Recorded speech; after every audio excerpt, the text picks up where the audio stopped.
from Agile TV, and I'm at XP Day in London, and today I'm fortunate to be with Gil Broza from Canada on his way to Sweden via England, which is how we met, so nice to meet you, Gil. And like I said, we're at XP Day, and XP is just really about just looking at the various ways that we can improve our ability to apply Agile in the various organizations and the different projects that we work on. So myself and you, we had a good conversation about, Agile. Now, what's your thoughts in regards to the fact that many people talk about Agile, doing Agile, but is it really as simple as following A to Z or A to B script of how to do Scrum or Kanban? Yeah, you can see I'm laughing, right? Yeah, I'm laughing too. I wish it were that simple, right? I mean, most of the practices that have been established, they look simple on paper. Yeah. Okay. Some of them have very clear steps, inputs, outputs. For instance, look at how you run the Agile meetings. Yes. Okay. They have a very clear process. Some people interpret that to mean as anybody can run them. So you can follow the practices, but that will not actually make you Agile. Okay. It will simply mean that you have a new process, and whether it works for you or not is a totally different matter. It will work for you better if you also ingrain the principles. Okay. So collaboration, for instance, there's no script for collaboration. No. But there are environments that make it happen and environments that depend. Okay, so what are some of the biggest challenges, as an Agile coach myself, I'm coming across challenges all the time. What are some of the biggest challenges that you recognize or you've been through or some of your clients have been through in regards to getting Agile into an organization, and what suggestions do you have that might help some of the watchers who are watching this right now to be able to overcome those challenges? Well, the challenges are incredibly varied. In some environments, it's a matter of buy-in.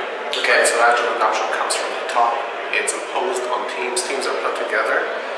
They're not necessarily even complete Agile teams. Yep. They're put together and people are expected to follow the methodology. Hopefully they got the training. So one challenge is that it is one-sided and not fully bought in. Okay. The other challenge is that people just don't get the training, and the training is, again, it's not just about the practices, but what does it actually feel like when you're being Agile?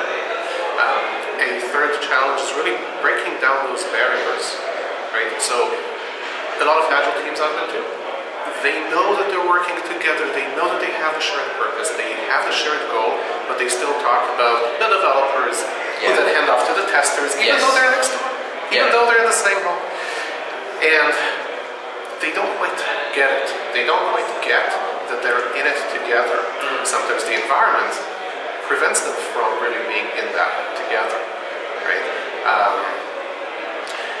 In other places, a challenge is what management will do with Agile adoption.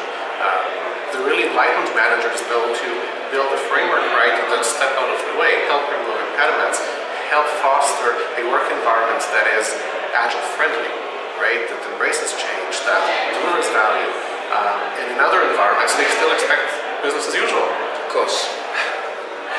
So my work with teams and companies that transition to Agile usually goes on various levels.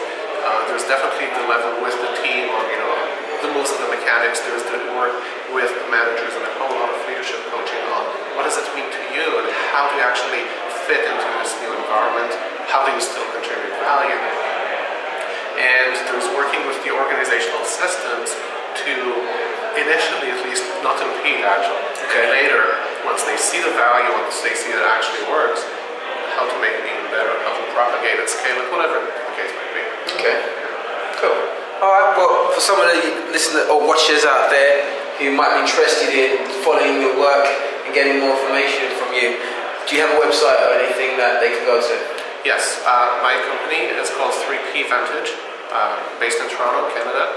But what you can also get, and that's an easier website to remember, is my book in progress. The book will be out in a couple of months, and the book is called The Human Side of Agile Management, and you can get it at getgilsbook.com. At getgilsbook.com. Yes. Well, Gil, thank you so much for your time. I really appreciate that. Thank you. Agile TV.